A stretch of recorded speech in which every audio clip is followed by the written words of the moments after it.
Bonjour à tous, pour ce deuxième cours du système reproducteur, nous allons nous intéresser plus particulièrement au système reproducteur masculin. On va commencer par les zones externes du système reproducteur masculin. Donc il y a le pénis, au bout duquel on retrouve le gland. La zone externe, la peau juste au-dessus du pénis s'appelle le pubis ou la zone pubienne. On peut voir également à l'extérieur du corps les testicules, il y en a deux, et elles sont à l'intérieur d'un repli de peau qu'on appelle le scrotum. À l'intérieur des testicules, on retrouve des tubes séminifères.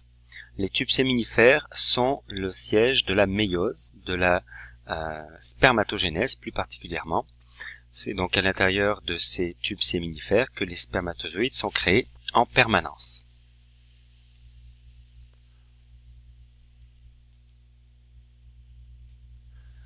À l'intérieur du système reproducteur masculin, au-dessus des testicules, on va retrouver ce que l'on appelle les épididymes, où les spermatozoïdes vont être stockés et c'est là qu'ils vont pouvoir sortir des testicules au moment de l'éjaculation. Donc les spermatozoïdes vont sortir par ce canal qu'on appelle le canal déférent, qui va passer à côté du pénis et qui va remonter par-dessus la vessie. Il va ensuite se retrouver au niveau de l'urètre, un tube qu'on avait déjà croisé lorsqu'on avait parlé du système excréteur. On peut voir les spermatozoïdes qui sortent donc au moment de l'éjaculation. On fait une petite parenthèse sur le canal déférent qui, lors de l'opération qui s'appelle vasectomie, va être sectionné puis ligaturé, ce qui va permettre d'empêcher les spermatozoïdes de sortir au moment de l'éjaculation et donc ce qui va permettre de créer un moyen de contraception. Donc l'homme n'envoyant pas de spermatozoïdes, il ne pourra pas y avoir fécondation et donc pas d'enfant possible. Une fois qu'on est arrivé à la jonction avec l'urètre, en fait on se retrouve dans la prostate. Mais si on revient un petit peu en arrière, on peut se rendre compte qu'à l'intérieur du canal déférent, eh bien les spermatozoïdes vont croiser une glande qui s'appelle la vésicule séminale. Cette vésicule séminale va libérer un liquide, le liquide séminal, qui va aller accompagner les spermatozoïdes pour les aider à survivre lorsqu'ils sortiront du système excréteur. Une fois que le canal déférent est passé à côté de la vésicule séminale et qu'il rentre dans la prostate, il change de nom et s'appelle maintenant le canal éjaculateur.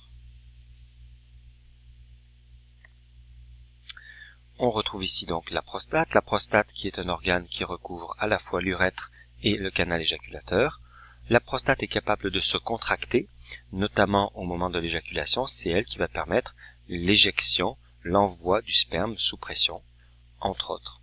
Elle a également d'autres rôles, par exemple, elle va se refermer sur sa partie supérieure pour bloquer la vessie, pour qu'il n'y ait pas d'urine qui sorte évidemment au moment de l'éjaculation, et pour éviter que le sperme remonte à l'intérieur de la vessie.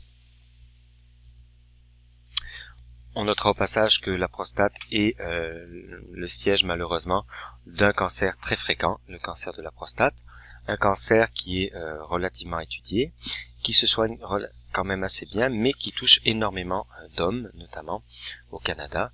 On recense 4000 morts par année de ce cancer. On continue, on a croisé la prostate. J'ai oublié de vous préciser que la prostate va participer également à la création du sperme. La vésicule séminale avait libéré un liquide et la prostate également va libérer un liquide qui va accompagner les spermatozoïdes pour les aider à survivre. Une fois que le mélange de tous ces liquides et des spermatozoïdes se retrouve à la base du pénis, ils vont croiser les glandes de Cooper qui sont ici et qui vont ajouter un petit peu plus de liquide au sperme. Alors en fait, les glandes de Cooper ne servent pas réellement à la survie des spermatozoïdes. Ce sont plutôt des liquides qui sont libérés pendant les rapports sexuels, une petite huile qui va se déverser sur le gland et sur les parties génitales et qui va permettre de limiter la friction et les frottements, donc de lubrifier l'appareil génital pour les rapports sexuels.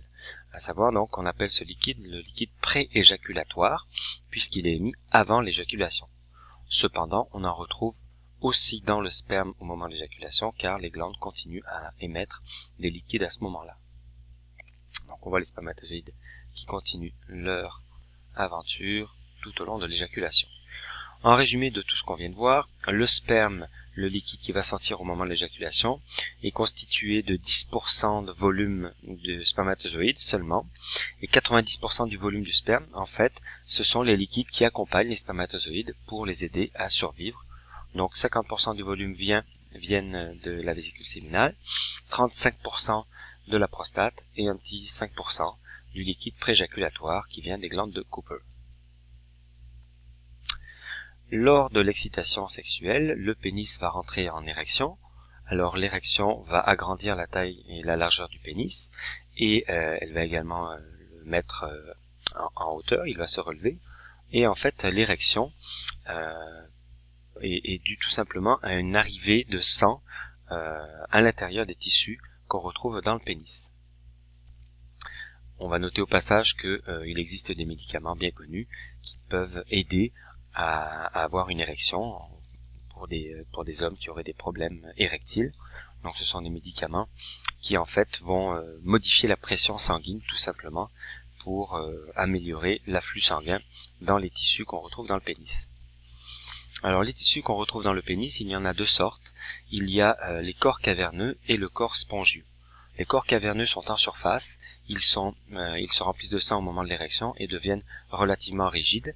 C'est eux qui vont faire gonfler le pénis dans sa largeur et dans sa longueur et qui vont également lui donner sa rigidité totale. En dessous, on a un deuxième type de tissu, le corps spongieux, qui comme son nom l'indique est un petit peu plus mou. Alors il participe à la création de l'érection, mais il est moins rigide, tout simplement parce que à l'intérieur de ce corps spongieux circule l'urètre. L'urètre qui est le canal final par lequel le sperme va sortir et qui ne doit pas être comprimé et bloqué au moment de l'éjaculation. Donc il faut que le tissu ne soit pas trop rigide. C'est pour ça qu'il y a un corps spongieux. À noter également que lors de l'érection, le pénis, en s'agrandissant, va tirer la peau qui est normalement sur le dessus du gland. Donc cette peau s'appelle le prépuce. Donc au moment de l'érection, cette peau va être retirée vers l'arrière, va reculer et va décaloter le gland, donc le rendre visible.